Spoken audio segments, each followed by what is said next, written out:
Okay guys, so what we're going to do now is just have a quick look at how we'd use this Liriope in a planning situation. So here I've just drawn up a house and a garage with a driveway, and it's just in plan view at the moment. So how would we use it? Probably what we'd need to do is we'd use this plant in a sort of maybe a row or a plant at the front.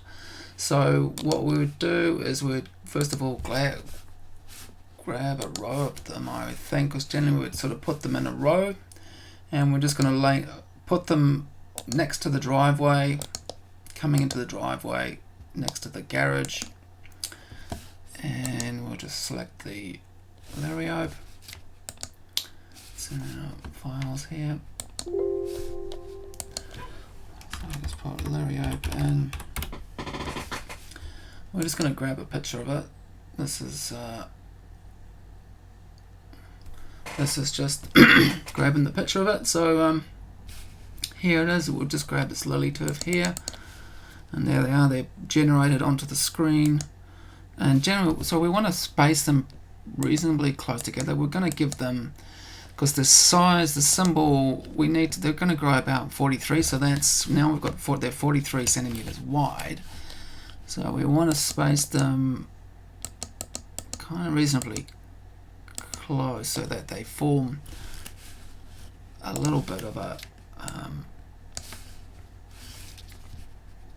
tight sort of planting by the driveway as you come in. And we'd probably end up doing a couple of rows.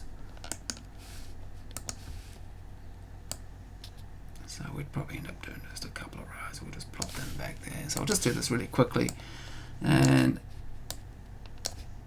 there you would have your little groups. And then if you wanted to, you could just put in a few more just to bulk it up a little bit.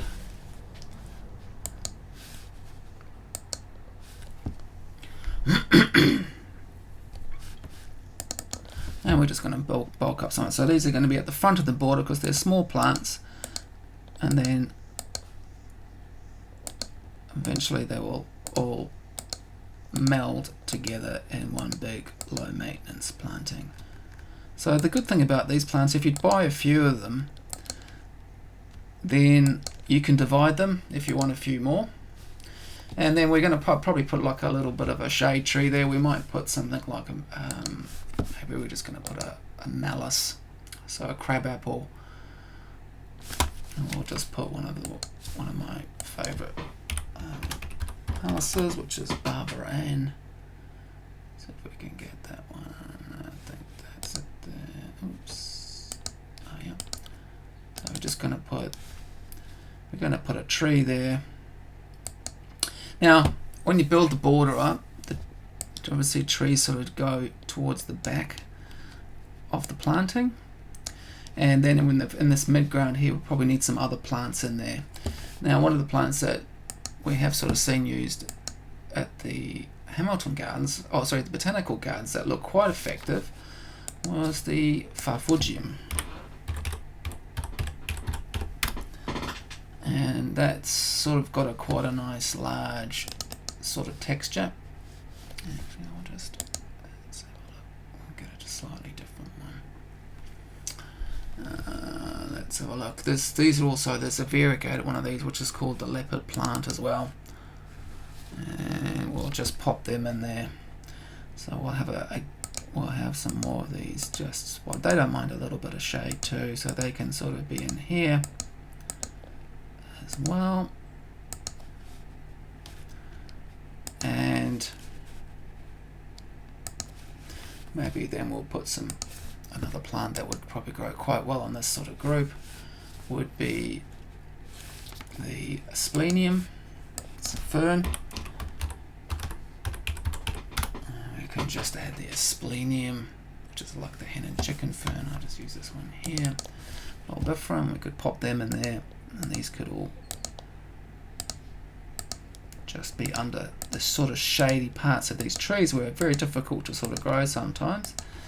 And lastly, maybe we'd put a couple of, just because this is a little bit of a mixed planting, maybe we could put a camellia in there as well, to select maybe 2 or 3 camellias just to sort of break it up and give some taller planting towards the back.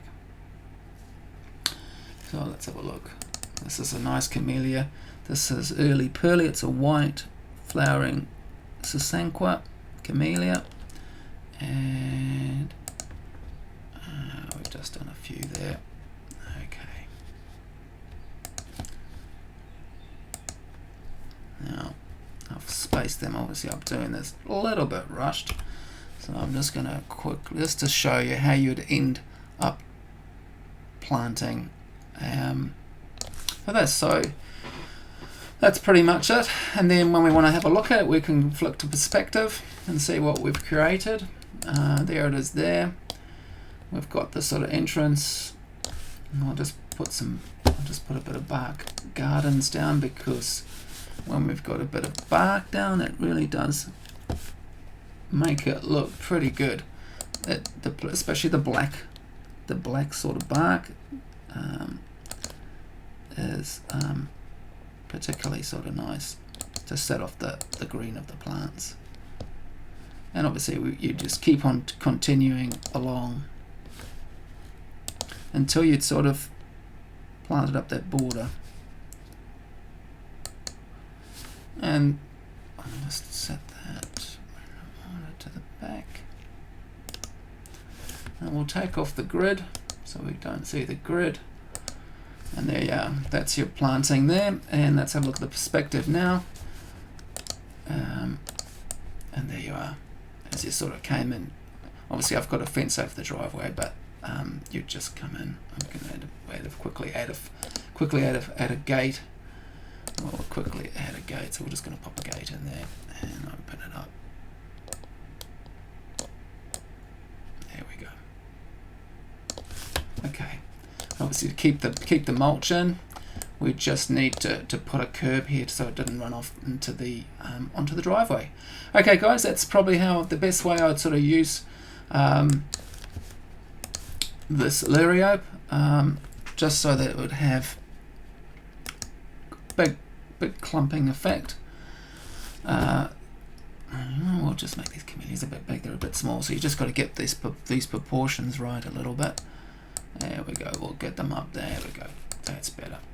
And so you'd sort of look at the garden as you'd sort of come in, and there's your Liriopes and a chicken fern, the Fufugiums and camellias in the background.